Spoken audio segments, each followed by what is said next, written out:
បាទសូមជម្រាបសួរបាទពុកម៉ែបងប្អូនទាំងអស់ជាទីគោរពរាប់អានបាទប្រិយមិត្តបាទមិត្តភ័ក្តិទាំងអស់បាទជាទីនឹករលឹកបាទពេលនេះខ្ញុំបាទសូមណាជម្រាបជូនពុកម៉ែបងប្អូនពីរូបមន្តថ្នាំមួយសុំដែលពាក់ព័ន្ធជាមួយនឹងការព្យាបាលបាទជំងឺរលាកផ្លោកនោមនិងរលាកតម្រងនោមបាទมันតែប៉ុណ្ណោះបាទថ្នាំប្រភេទនេះបាទយើងអាចបន្ថែមនៅរុក្ខជាតិមួយទៀតបាទសម្រាប់បង្កើតទឹកដោះទាំងបុរសទាំងស្ត្រីបាទចឹងទេខ្ញុំបាទនឹងជម្រាបជូនពុកម៉ែបងប្អូនបាទពីរុក្ខជាតិទាំងនោះដូចតទៅបាទធាតុផ្សំមានរុក្ខជាតិ4មុខបាទទី1ដែលពុកម៉ែបងប្អូនមិនអាចរំលងបាននោះគឺដើមស្កែស្រែកបាទទី1ដើមស្កែស្រែកបាទទី2បាទវល្លិអង្គុតសបាទវល្លិអង្គុតស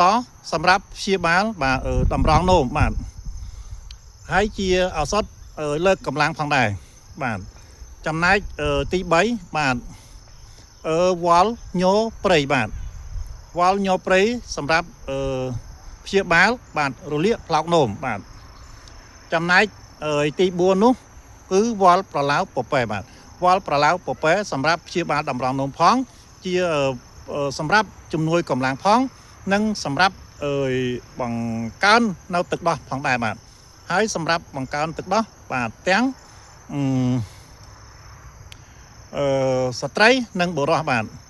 វាជាប្រភេទថ្នាំកម្លាំងបាទអញ្ចឹងរុក្ខជាតិទាំង4មុខនេះបាទពុកម៉ែបងប្អូនបាទអាចរកមកបាទដោយខ្លួនឯងបានហើយយកមកកាប់ចិញ្ច្រាំហាលឲ្យស្ងួតបាទកាប់ចិញ្ច្រាំហាលឲ្យស្ងួតចែករំលែកភាគស្មើគ្នាបាទអញ្ចឹងបានន័យថាមួយមុខបាទក្នុងមួយមុខថ្នាំយើងយកត្រឹម10ក្រាមអញ្ចឹង4មុខវាអាចស្មើនឹង40ក្រាមបាទវាអាចខ្លាំងដែរណាពុកម៉ែបងប្អូនបាទខ្លាំងដែរអញ្ចឹងពុកម៉ែបងប្អូនបាទអាចយកត្រឹមតែបាទមួយចាប់កុំឲ្យដល់មួយខាំបាទបានន័យថាមួយខាំបាទអញ្ចឹងពុកម៉ែបងប្អូនយកមួយចាប់ស្ទើមួយខាំអញ្ចឹងយើងស្មានទៅពុកម៉ែបងប្អូនណាមួយចាប់អញ្ចឹងបាទមួយចាប់4ដងស្មើនឹង4ចាប់បាទអញ្ចឹង4ចាប់នេះយើងយកមកដាំទឹកសម្រាប់ព្យាបាលបាទជំងឺ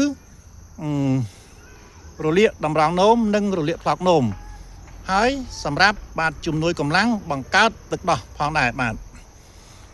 អញ្ចឹងសូមជម្រាបពុកម៉ែបងប្អូនដែរបាទថ្នាំព្យាបាលរលាកតម្រងនោមនេះមិនតម្រូវឲ្យពុកម៉ែបងប្អូនបាទត្រាំជាសុរាទេបាទពីព្រោះតម្រងនោមនិងផ្លោកនោមបាទត្រូវការធាតុត្រជាក់បាទអញ្ចឹងបានត្រឹមតែពុកម៉ែបងប្អូនមកស្ងោរពិសាប៉ុណ្ណោះបាទអញ្ចឹងថ្នាំ4មុខនេះបាទសូមជូនពរពុកម៉ែបងប្អូនទាំងអស់បាទឲ្យបាទពុកម៉ែបងប្អូនបាទជួបតែសេចក្តីសុខហើយ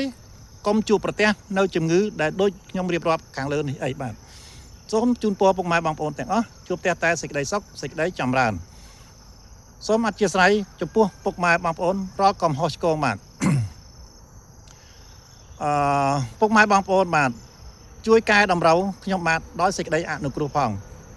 រាល់កំហុសឆ្គងដែលបានកើតមានឡើងបាទសូមអរគុណសូមជម្រាបលាបាទ